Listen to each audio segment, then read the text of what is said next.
Welcome to the Larsen Global Podcast. We're back at Colette's home. We're going to talk more about coaching. I'm Ryan Kaltenbaugh. Today, we want to get into the more specifics, the methods that a coach can help you. So what are some of the things that coaches will do to help you reach that end goal? We just had so much we wanted to say about this subject. There's a lot. Yes. There's a lot to be said, and there's a lot of crossover between coaching and mentoring. But I believe that there are actually 3 specific things that coaches do to help you perform at a higher level. And I didn't come up with these things. I've listened to lots of tapes and talks on this. I remember hearing I think it was a CD by Richard Bliss Brooke, who was a fabulous coach in this industry. He's a great coach because he doesn't care what the crap you think about him, actually. Those are the best kinds, right? Yeah, but he's really clear about that. But I remember him saying that there are 3 specific things. First of all, a coach, and this is where it's helpful if you have played the game yourself. We talked a little bit about this last time, that there are pros and cons to the best coaches having played the game themselves. If you've played the game yourself, in other words, if you've already built a USANA business and you're now coaching someone else, you can offer specific ideas, suggestions, strategies that have worked for you that they might not have thought about already. So being very specific, I might say, let me go back. You mentioned I've been in this for 18 years. We were able to use cassette tapes very successfully in the early days of building our USANA business. Remind me about these cassette, what are they? Cassette? Is that how you call it? I know, that really dates me, but I had this. Well, but here's an interesting little side story, very quickly. I had a woman call me the other day. Her mother had been involved in USANA about 18 years ago.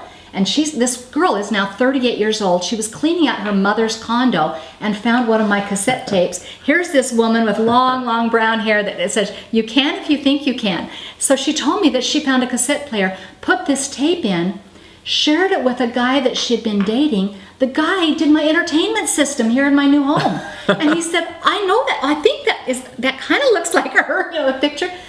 He had my number. She called me. So you never know. I just got a call from a cassette tape this week. So you never know. They still are out there floating around somewhere. But we would put them under windshield wipers with a little note that would say, "Please listen to this and call me if you're interested."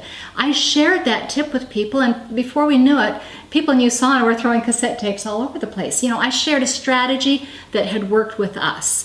So to share those specific ideas, strategies, techniques, that's one of the things a coach does. The second thing is a coach asks for commitments and then holds us accountable. Are these written down generally, I would imagine? Yes, I think... Something that somebody is looking at on a daily basis? If I'm coaching you, I'm going to say, first of all, I'm going to listen. I'm going to listen more than I talk because I want to help Ryan uncover these layers. He might be telling himself stories. We spin these tales about why we can't do something, and we tell them to ourselves long enough. So, as a coach, I remember my brother Dallin saying to me once when I was giving him basically excuses about how I don't have any experience, I'm not a salesperson, and I remember him saying, "Collette, will you allow me to believe in you until you can believe in yourself?" And I think that's something a coach does. I listen, I help you develop and clarify your vision. We talk a lot about vision in USANA, but we talk a lot about it, and a lot of people don't have a specific, I would also say a why, and I've given lots of talks about that. I would help you clarify that. And then because I played the game myself, I'm going to say, okay, in order for you to get to that level, this is what you're going to need to do. You're going to have to send links to 12 people a week. You're going to have to make certain that at least 5 of those watch the help and the USANA Help and Freedom presentation or whatever. We come up and working with whoever your coach is or your upline is, they will have specific assignments because they'll know just percentages. They'll understand that where you might not, where you might come and say to me, I have to be a goal director by Christmas. Well, really? Okay, let's manage that expectation. Let's help you understand that. And what it's going to take. So it seems like there's a nice balance between psychology and then the nuts and bolts of the actual things that you need to do. Yeah, so there's the believing in you, but this is what it's going to take. And these are going to be, and there's a time frame here. And if you're saying you really need to be making this much money by this particular date, there's going to be consequences in other areas of your life in order for you to do that. That's a huge thing, really, because a lot of times people will say, like you're probably going to say, I want to be this by this, and they don't realize the amount of sacrifice that it's going to take for you and also your family. And they're generally, I would think it needs to be a conversation that would happen with the family saying, we are in this situation, this is what I want, this is what it's going to take. Are you okay with this? Being a husband or wife, children, how are they going to help me? Yeah. Actually, you could, maybe let's talk about that. Having the kids and the family partner with you, essentially. If your family is involved in your success, it's definitely going to accelerate your success when you're sharing it. Also, I heard Majid Mockberry once say, if you want to make a commitment, make it to a child. Like, when I get to this certain level, I'm going to take you to Disneyland, baby, or whatever. Because they are going to hold you accountable. Hold you accountable. They're very good coaches. Dad, when are we going to Disneyland? Dad, when are we going to Disneyland? On the flip side of what you've just said, because I've had to help people manage their expectations, but on the flip side of that, there's people that I've said, really, let's take a look at that, because I remember a friend of ours, and I won't use his name, but this was in Australia. He was like 20, I think he was 20 or 21, and he said, he came to me with his list of objectives. He wanted to be a goal director before he turned 30. I'm going, okay. 10 years.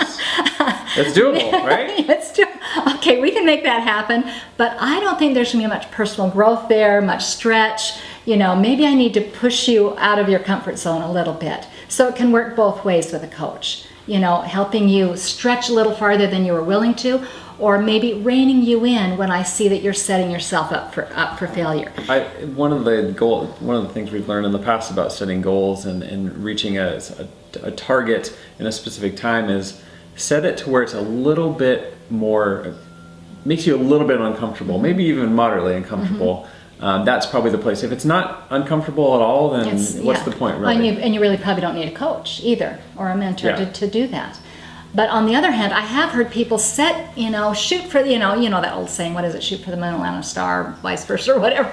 But at least in this industry, I've seen too many people get discouraged and drop because their goals were so unrealistic. And that's what happens. They don't hit the moon or the stars or whatever the which is farther. Anyway, hello. The ozone, I don't know. I always say you don't have to be a rocket scientist to build this business. I don't even know which is farther, the moon or the stars. But anyway, that's beside the point. And then the third thing is to be a listening board, a sounding board, or even a mirror. So when you're talking to me, when I feel like I'm mentoring or coaching someone, I ask questions and then I try, and it's a little difficult for me, but I try to zip it and just listen. And I try to listen more with my heart than with my head. Because I think most of us, if we're quiet and just listen, we have this intuitive sense where we can tell whether someone is being genuine and authentic. You might tell me things that you think I want to hear, or that even you want to hear yourself, but that are not resonating with you. They're not coming from your heart. So that's the job of a coach, to listen for authenticity, and if what you say resonates with me. And how do you tell that? I can tell that kind of through passion, and I can tell whether they're saying something they think I want to hear, or if this is something that really has meaning to them. And as a coach, you help them flesh that out. Again, that's helping them find what their real why is. Their real why. Their why. actions will tell you as well. Yes, if they say, yes. If nothing's been accomplished between 2 weekly sessions of mentoring, and they're saying, I want this so badly, you can go back and say, well, we need to revisit what you did that this week. Not much. We need to revisit that, because obviously your why isn't genuine or authentic, because if it were, then you would be doing what you've committed to do. But it's also not my job to beat you up then, or to belittle you. True. It's to go back to the drawing board and say, maybe you're telling me that your goal is to become a goal director, to walk across stage next year. But as we flesh this out, your goal really might be to take your children on a vacation. You know what I mean? So that's and so then if we can arrange some accountability actions more around that, rather than walking across the stage, your activity is likely to line up, in line with that. Absolutely. Well, we've gone in a lot of different directions on this second podcast about coaching. Is there anything else you wanted to mention before we close? I have some notes here. Let me look and see. I think we've covered all this. I think before, if you're listening and you've got a downline organization or you're just starting one, sometimes we're maybe too quick to jump in and say, okay, I'll be your coach. Because as I said in the last segment, there are certain personalities that are more suited to coaching than others. I personally don't think that I have the personality suited to be, I'm never going to do that professionally, call myself a coach. Mentoring, maybe, this two-way promising, helping each other, bringing out the best in each other. But so I think don't be too quick to say, I will be your coach. Particularly if you haven't played the game a little bit yourself. I think be much more quick to look for a coach and to find someone who can help you accelerate your own achievement, your own performance, who will hold you accountable, who will listen to you, and bring out the best in you. All right. Well, thank you, Collette. Thank you. This has been fun to do a live and in-person video podcast. We hope there'll be many more. It has. This has been the Larsen Global Podcast. This is Collette Larsen. I'm Ryan Kaltenbaugh. We'll see you next time. And Thanks. At convention. At convention.